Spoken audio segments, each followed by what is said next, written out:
Al-Fatihah. A'udzubillahi minasyaitonirrajim. Bismillahirrahmanirrahim. Alhamdulillahirabbil Ar-Rahmanir Rahim. Maliki yaumiddin. Iyyaka na'budu wa iyyaka nasta'in. Ihdinas siratal mustaqim. Siratal ladzina an'amta 'alaihim ghairil maghdubi 'alaihim waladdallin. Bismillahirrahmanirrahim. Balik sebentar.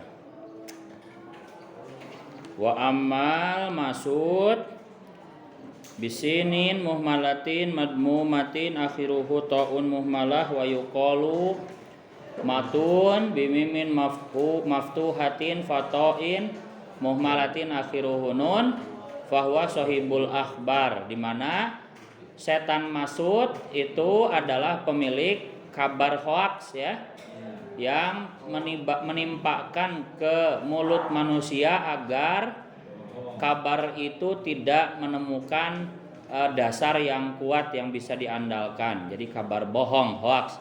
Selanjutnya wa ammad dasimu. Adapun setan dasim, lafadz dasim itu bidalin dengan dal, wasinin dan sin muhmalataini yang tidak di titik keduanya. Bainahuma itu di antara sin dan dal. Alifun adapun alif dasim itu fahuwa, maka adapun dasim itu sahibul buyuti, setan yang menggoda di rumah. Idza dakhala, jika masuk siapa ar-rajulu seorang laki-laki al-manzila kepada rumah, walam yusalim dan tidak membaca salam siapa si rajul ala ahlihi atas keluarganya si rajul. Jadi enggak baca salam tuh, enggak assalamualaikum. Jadi sunnah ya, supaya di dalam rumahnya tidak ada setan dasim. Setan dasim akan pergi ketika diucapkan salam gitu. Walam yazkur, masuk aja ya. Sunnah meskipun enggak ada orang, tetap sunnah salam karena di dalam ada malaikat gitu. Tetap enggak ada orang pun assalamualaikum biasa. Walam yazkur dan tidak menyebut siapa si rajul ismallahi kepada namanya Allah. Salam bismillahirrahmanirrahim. Assalamualaikum. Auqa'a, maka menjatuhkan siapa dasim fima di dalam urusan bainahum yang ada di antara rajul dan ahlihi al-munaza'ata kepada percekcokan, pertentangan, permusuhan, al-mukhosamata tegasnya kepada permusuhan, wal mukhalafata dan pertentangan ya. Hatta yaqa'a, sehingga jatuh apa atau laku perceraian ya, karena di dalamnya ada setan dasim yang selalu menggoda suami istri agar bercerai. Wal khola'u dan khulu, wal khola'u dan khulu itu sumpah khulu ya, janji tidak menyentuh istri, itu khulu, bisa dicek di kitab fikih. Wadarbu dan memukul, KDRT itu karena si dasim. Innad dasima, sungguhnya setan dasim itu yas'a, berusaha siapa dasim fi itharatil khisami, dalam membangkitkan permusuhan bainaz zaujaini di antara suami istri, liyufarriqa, tujuannya untuk memisahkan siapa dasim bainahuma antara zaujaini. Wakila dan dikatakan innahu, sungguhnya si dasim itu ismu syaitoni to'ami, nama setan penggoda makanan, yakulu yang ikut makan siapa si dasim ma'al insani beserta manusia ketika tidak bismillah. Makanya sunnah bismillahirrahmanirrahim, Allahumma barik lana. Kalau makannya barengan maka sunnah dikencengin ya. Supaya apa tujuannya kemarin masih ingat? Supaya mengingatkan yang lainnya. Jadi makan bareng-bareng ya, kita sengaja kencengin aja bismillah. Yang mau makan nya aja. Jadi keingetin begitu ya. Keingetin itu sunnah dikencengin aja ketika makan bareng-bareng dalam satu nampan begitu ya.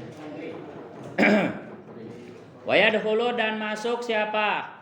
Si dasim ya, dasim yang dikatakan itu penggoda makanan, masuk al-mangzila kepada rumah, ilam yusami, ketika tidak bismillah siapa si rajul, inda ta'amihi, ketika makannya si rajul, wadukhulihi, dan masuk rumahnya si rajul, wayanamu, dan ikut tidur siapa si dasim alal firasi, atas tempat tidur.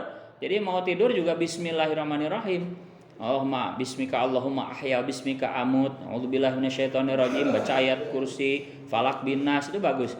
wayal baso dan memakai siapa si dasim asyaba kepada pakaian ilam takun jika tidak ada apa siap itu matwiyatan dilipat. Jadi sunnah pakaian itu dilipat agar tidak dipakai setan dasim. Walam yazkur dan tentunya tidak menyebut siapa siman si rajul ismallahi kepada nama Allah alaiha atas siap. Jadi pakai baju juga bismillah. Itulah pentingnya bismillah.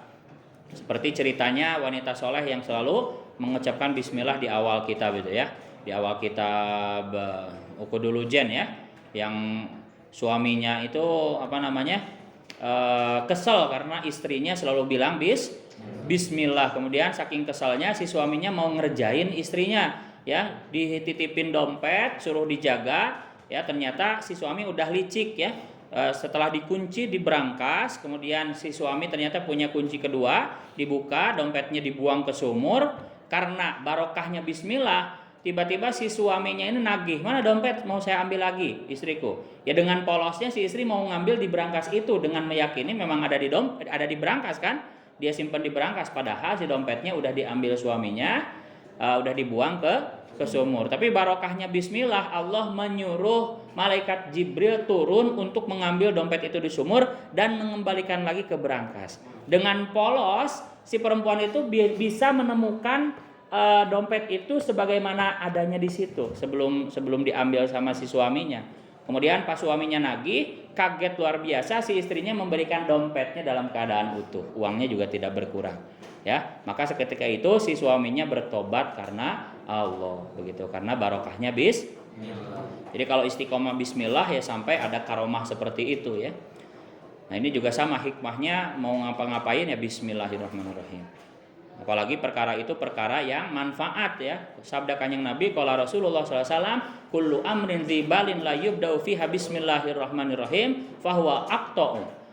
Perkara yang baik yang tidak diawali dengan bismillah maka dia terputus dari barokah. Jadi gak ada barokahnya ya, sedikit manfaatnya. Wa ama walhanu, adapun setan walhan itu fahuwa, maka adapun walhan itu yuwaswisu, menggoda siapa walhan fil wudu'i, dalam wudu, wa sholati dan sholat, wal ibadati dan banyak ibadah. Kila dikatakan walhanu, adapun setan walhan, waya walhan itu al muwaswisu, setan yang menggoda mengganggu fit taharati dalam bersuci. Wa huwa, adapun walhan itu yuwallihu, membingungkan siapa walhan annasa kepada manusia. Ada ininya enggak? Ada alif lamnya enggak? Ada ya? Annasa kepada manusia bikasrati isti'malil ma'i, dengan banyak menggunakan air, jadi mubazir. Sehingga si pelaku ini jadi was-was ya. Tahu was-was enggak? Jadi ragu gitu ya. Sering kita kalau menemukan orang itu yang kalau wudu atau sholat itu, kalau wudu ya, wudu dulu nih wudu. Bismillah. Oh, nawaitu. Wah. Nah itu sering kali itu berarti tergoda oleh setan, namanya walhan. Atau kalau sholat nih, itu usolli.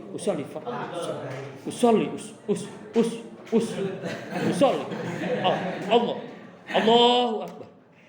Gus Allahu akbar, usolli. Itu terjadi begitu loh. Ya, itulah was. Itu penyakit yang parah, itu penyakit yang udah akut ya, sehingga harus berlindung kepada Allah, minta kepada Allah supaya was-wasnya dihilangkan oleh Allah. Dan tentunya harus dengan ilmu ya, yakini bahwa harus yakin bismillahirrahmanirrahim, jangan ragu begitu ya. Jangan sampai ngeganggu orang apalagi ya.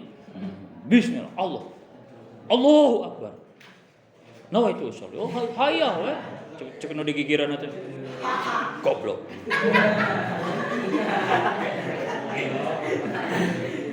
Jadi.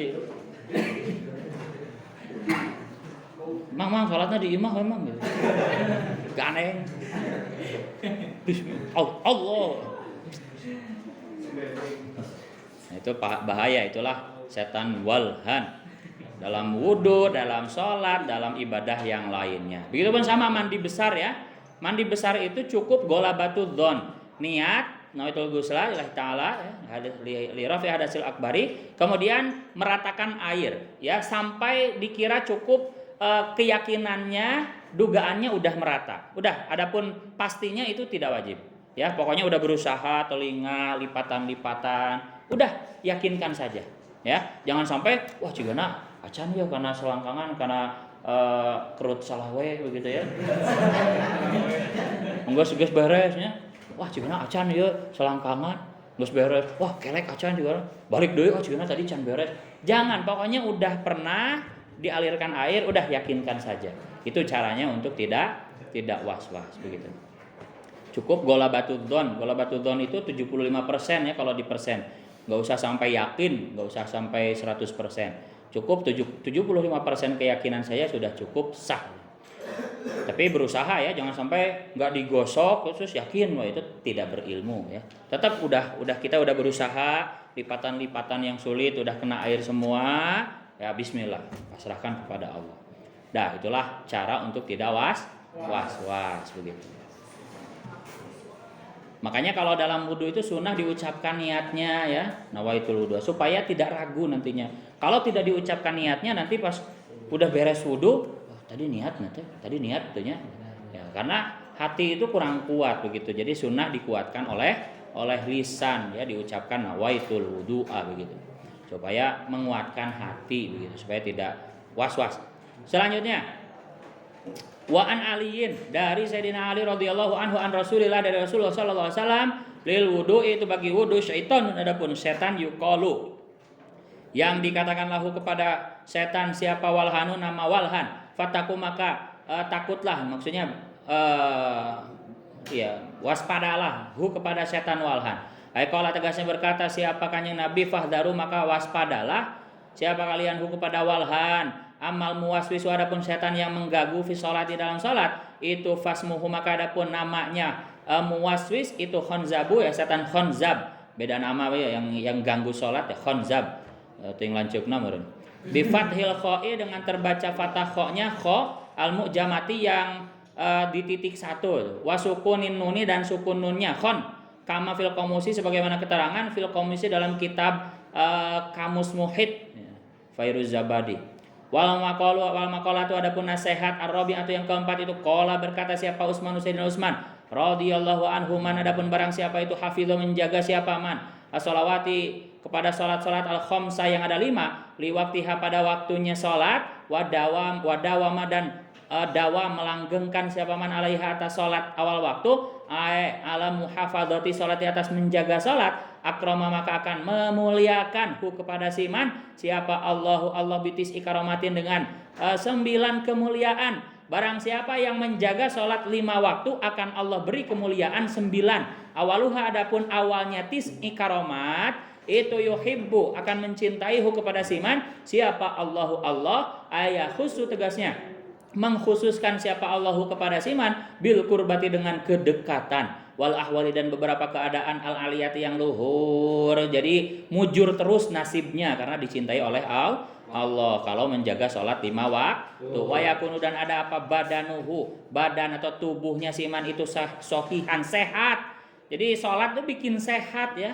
Ya mistik ini ya, tanpa jarur logika ya. Ini di luar logika. Pokoknya menjaga sholat Allah akan beri kesehatan. Bila uyubin, tegasnya tanpa penyakit, watahrisu, dan akan menjaga hu kepada siman siapa al malaikatu, para malaikat, minal balaya, dari bencana, alati rupanya balaya lam tubrom, yang tidak ditakdirkan apa alati, watang zilu, dan akan turun apa al barokatu barokah, al khairu, tegasnya kebaikan, al kasiru yang banyak, fi darihi, di rumahnya siman, barokah rumahnya, wayadharu, dan akan jelas ala wajhi, atas wajahnya siman apa simas solihina, pertanda orang-orang soleh, ay alamatuhum, tegasnya ciri-cirinya orang soleh, wayulayinu, dan akan melembutkan siapa Allah qalbahu kepada hatinya siman, fayak balu, maka akan bisa menerima siapa siman al mawaido kepada nasihat-nasihat, wayamuru, dan bisa lewat siapa siman ala sirati, atas jalan siratal mustaqim, kalbarki, seperti kilat, alami yang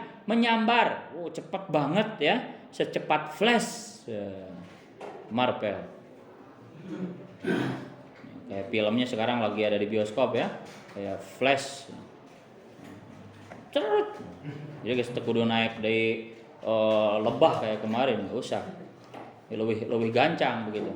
Kalau yang naik lebah ini mengejek yang naik sapi, ini diejek sama yang naik yang secepat kilat, geus nepi surga ya begitu kan. Secepat kilat itu kan menyambar tuh, pengen kayak gitu. Ya, makanya jaga sholat 5 waktu supaya bisa melewati shiratal mustaqim dengan secepat kilat. Al-mudi tegasnya yang terang benderang. Wa yunji dan akan menyelamatkan kepada siman siapa Allah minan nari dari api neraka, nari jahannam tegasnya neraka jahanam. Wa yunazilu dan akan menurunkan kepada siman siapa Allah diturunkan fil jannati di surga, fi jiwaril ladzina dalam bertetangga dengan orang-orang la khaufun yang tidak ada adapun ketakutan itu alaihim atas alladzina walahum dan tidak ada adapun alladzina itu yahzanuna bersedih siapa alladzina akan dikumpulkan beserta para waliullah para nabi Allah yang tidak ada ketakutan dan tidak ada rasa sedih. Fi qurbil auliyai dalam kedekatan para wali al-kibari yang besar-besar karena barokahnya menjaga sholat. Ruya diriwayatkan apa annahu sungguhnya kanjeng Nabi sallallahu alaihi wasallam itu qala bersabda siapa kanjeng Nabi khamsu shalawatin adapun salat 5 waktu itu man adapun barang siapa itu hafadha menjaga siapa man alaihinna atas khamsu shalawat kanat maka ada itu lahu bagi kanat maka ada apa salat lahu bagi siman itu nuran menjadi cahaya wa burhanan dan menjadi bukti wa najatan dan menjadi keselamatan yaumul kiamati pada hari kiamat. Sebaliknya, waman adapun barang siapa itu lam yuhafid yang tidak menjaga siapa siman alaihin atas salat 5 waktu lam yakun maka tidak ada itu lahu bagi siman lam takun aja lam takun boleh lam yakun ya salat boleh lam takun maka tidak ada apa salat lahu bagi siman itu nuron menjadi cahaya wala burhanan dan menjadi dalil bukti wala najatan dan tidak menjadi keselamatan wakana dan ada siapa siman yaumal kiamati pada hari kiamat itu ma'a fir'auna dikumpulkan beserta Fir'aun wa qaruna dan Qarun yang pelit wa Hamana dan Raja Haman yang bengis wa Ubay bin Khalaf dan munafik Ubay bin Khalaf yang menerkam kanjeng Nabi di belakang ya. Maksudnya menerkam itu ngaku muslim tapi aslinya dia masih munafik begitu. Rawa meriwayatkan pada hadis siapa Ibnu Nasr itulah keutamaan menjaga sholat akan diberikan 9 kemuliaan oleh Allah. Yang pertama dicintai Allah sehingga nasibnya akan mujur, yang kedua badannya sehat, yang ketiga dijaga malaikat, yang keempat diberi keberkahan di rumahnya, yang kelima wajahnya akan jelas ciri-ciri orang soleh, yang keenam hatinya dilembutkan Allah sehingga bisa menerima nasihat, yang ketujuh bisa melewati shiratal mustaqim dengan secepat kilat, yang kedelapan Allah selamatkan dari api neraka, yang kesembilan Allah akan tempatkan ia menjadi tetangga para waliullah. Luar biasa. Wa maqala atau adapun nasihat al-khamisu yang kelima itu an Ali dari Sayyidina Ali radhiyallahu anhu wa karamallahu wajha al-buka wa adapun nangis itu ala salah satu aujuhin atas 3 macam. Ahaduha adapun salah satu buka itu min khaufin itu min khaufi adzabillahi karena takut siksa Allah taala. Wasani adapun nangis kedua itu min rahbati sukhti karena takut murkanya Allah, min khaufi ghadabillahi karena takut murkanya Allah. Wasalisu adapun nangis yang ketiga itu min khasyatil qati'ati takut terputus dari Allah, min khaufil bu'di tegasnya dari takut jauh anillahi dari Allah, wa iradihi dan berpalingnya Allah taala anhu dari si abad. Nangis itu ada 3 macam. Satu takut siksanya Allah, yang kedua takut murkanya Allah, yang ketiga takut terputus tidak dipedulikan lagi oleh Allah. Wa amal awalu adapun nangis yang pertama itu fahuwa maka adapun awal itu kafaratun menjadi penghapus lidzunubi bagi dosa-dosa. Wa amal sani adapun nangis kedua itu fahuwa maka adapun sani itu toharatun menjadi penyuci lil uyubi kepada celah kepada kekurangan aib. Wahia adapun uyub itu ma perkara tan kusu yang berkurang yang mengurangi aja. Mengurangi apa? Mak martabatan kepada derajat. Wa amma salisu adapun nangis yang ketiga itu fahuwa maka adapun salis itu al wilayatu sifat menjadi wali. Menjadi kekasih. Ayfana ul baqi adapun ulangi. Ayfana ul baqi tegasnya rusaknya atau leburnya orang yang nangis an nafsihi dari diri sendirinya si baqi. Liqiyamihi karena berdirinya si baki inda rabbihi di samping ridhonya Allah Ta'ala. Ma'ridul mahbubi beserta ridhonya zat yang Allah, zat yang dicintai. Wahwa adapun mahbub itu Allah Ta'ala. Wa samratu kafarati dzunubi adapun buah dileburnya dosa itu an-najatu selamat minal uqubati dari siksaan fil akhirati di akhirat. Wa samratu taharatil uyubi adapun buah dari sucinya aib itu an-naimu kenikmatan al-muqimu yang langgeng ay ad-daimi yang langgeng, ad-daimu yang langgeng. Wa darajatu dan derajat al-ula yang luhur fil jannati di surga. Wa samratul wilayati adapun buah kekasih Allah menjadi kekasih Allah ma'aridul mahbubi beserta ridhonya Allah yang dicintai itu husnul bisyarati bagusnya kabar, bagusnya kabar ay al khabari tegasnya kabar alladzi rupanya khabar yatagayyaru yang berubah bihi dengan alladzi apa bisyrul wajhi berseri-serinya wajah min ajlil farahi karena gembira, ya diberi kabar gembira minallahi dari Allah Ta'ala birido dengan mendapatkan ridho ay bihusuli ridhohu tegasnya dengan hasil ridhonya Allah Ta'ala anhu dari si abad wa biruyati dan bisa melihat li zatihi kepada zatnya Allah Ta'ala min ghairi muqabalatin tanpa berhadap-hadapan bila kaifin ya tanpa bagaimana nanti hanya bisa dirasakan di surga. Gimana sih bisa melihat Allah ya? Enggak ada yang bisa menggambarkan. Wa ziyaratul malaikati dan mengunjunginya malaikat iyahu kepada si abad ya malaikat berdatangan kepadanya. Wa ziyadatul fadilati dan bertambah keutamaan ay al khairi tegasnya kebaikan. Babul usyara istirahat dikit 5 menit.